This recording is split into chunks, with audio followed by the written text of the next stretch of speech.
has come for us to rise above human awareness. Now, how do we become peaceful? When you cross this center, what happens? That like thoughts, they come to us through this center, from the past and the future. The waves like thoughts, one, another, like that. Now these thoughts, we are jumping on the cusp of these thoughts. But when Kundalini rises, she elongates those thoughts. And what happens to you? That you come in the present, no more on the future or the past. And there you become completely silent. You do not react, but you see everything, just see. So you develop a witness state. That is the most peaceful state by which you can easily achieve the greatest joy. For example, now see there's a very beautiful carpet here. Now, if I look at it in a normal way, I would think it's a very beautiful carpet, how much it will cost, where should I go to buy this and all those things. If it's mine, I'll be more worried. Is it insured or not? What's happening to the carpet? But after realization, what happens when you look at it? The joy of its creation by the artist starts bubbling in you. And you jump in the ocean of joy. Joy is not a double thing like happiness, unhappiness. It's singular. And once you are in that joy, you enjoy all the subtleties of all the creations. Nature you enjoy, Mother Earth you enjoy other persons, and such love flows within you that all kinds of quarrels and stupid things that we do finishes off. Now we should know this Kundalini exists in all the people, whether black, white, yellow, blue, any type of people, skin you may have. Also it exists universally in every person, to whatever religion, to whatever community, to whatever nation you may belong to. It's such a universal thing that exists within you. When it exists within you, then you should know that we are all just the same in front of the divine. We are not different people. We are just the same. And when we talk of religion also, as you know, there are people who hate religion nowadays. Now, nothing wrong with religions either. But the trouble is, it's human beings who have ruined them, have completely finished them. That's the speciality of human beings.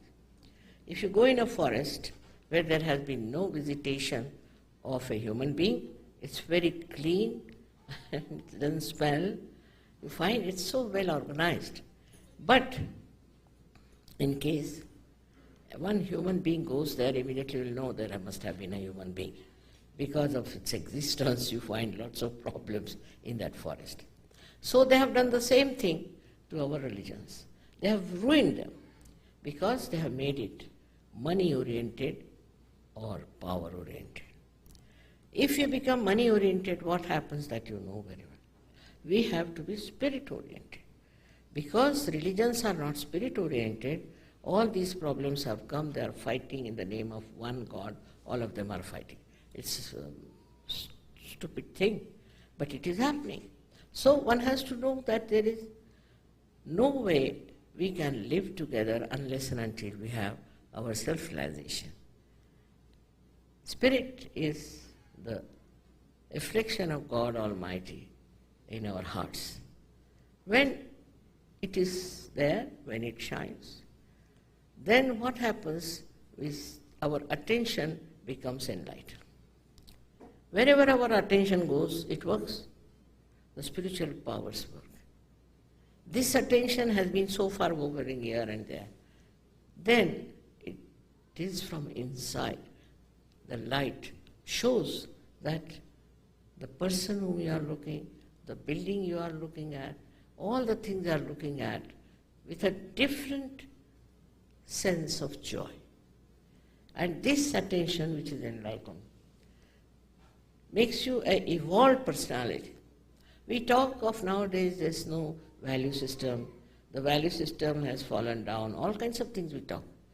How are you going to correct? By what? By throwing bombs are you going to correct? Which is the way? The way is this, that we should evolve. And this is what is very important, that we all should evolve into that higher realm about which everybody has told, that you have to know yourself. So the first you get self-knowledge, because you can feel your centers on your fingertips. You know what is wrong with you. And then after that, you also know about others, what's wrong with them. This is a very, very important thing nowadays, and the time has come for thousands to get realization. You should know that I've been working for 30 years now like this, and first time I came to America, I was so disappointed because they were running after all kinds of false gurus. Because maybe they could buy their gurus. And when I came, they told me very frankly that unless and until you take money, no American is going to believe. I said, this is your own power, how can I take money from it? How can I take money from it? It's not possible. It's your own power. You gain it because of your own power. And everything divine has to be free. What do we pay to this Mother Earth which sprouts the seeds? We don't. It's a living process. It's a living process of evolution, and we don't pay anything for it. But this was really surprising that they told me, they sent some economists to teach me that I must take some money. You see, it's absurd, and absurd things cannot be done. So we have to know that everything is not for sale, especially the spiritual life is not. Anybody who takes money in the name of God, in the name of religion, I must tell you, you be careful. Now, there is a state in which you have to rise. And in that state, the joy you feel, the understanding you get, your value system changes entirely. I have seen people giving up drugs overnight. I told some people that in America I can start one organization where we could remove this drug addiction. So wherever I tried, they said the public will be against it. I said, why? Because these people go amok and they do all kinds of things. I said, now I'll take a very far-fetched place where they cannot come to public. But let me do this work. It's very simple. Overnight I have seen people give up all things that are destructive to them. Because in the light of the Spirit you see whatever is constructive. And you have the power to adhere to that. It's something so special should happen to all of you. I wish tonight you all get your self-realization. But after getting the self-realization, a little bit you have to work it out, because Kundalini goes back to your centers to cure you. And sometimes it does happen, but it's never lost. But if you little bit come to our center where you don't have to pay anything, again I say again and again, then you can master this. Within 1 month's time, anybody can be a master, and you can give realizations to others and do such a lot of good work for yourself and for others. As I would like you people to ask me some questions, because I can see some people have something in their heads and they can't get rid of it. So if you have any sensible questions, ask me.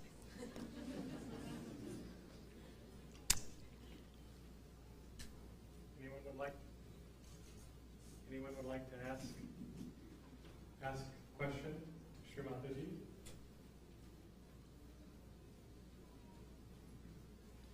Yes. I just want to ask, how long does it take for you to conquer these stages and be in progress? Okay, Shmaji, how long does it take to conquer these different stages to be in thoughtless? There's no time limit for that. Just now, instantaneously you will get your self-realization. Instantaneously. But to grow, I told you, at the most 1 month you will take. So there is no time limit. This is beyond time.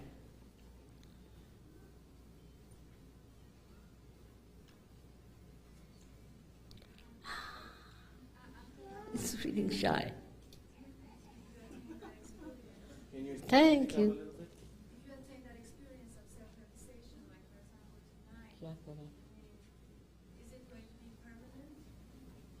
So you कह रहे हैं कि if you get your experience of self-realization tonight, is it going to be permanent? Of course, it is permanent, no doubt. But as I told you, there are problems on your centers which are to be corrected. And then you absolutely get dissolved in the ocean of love. The drop becomes the ocean.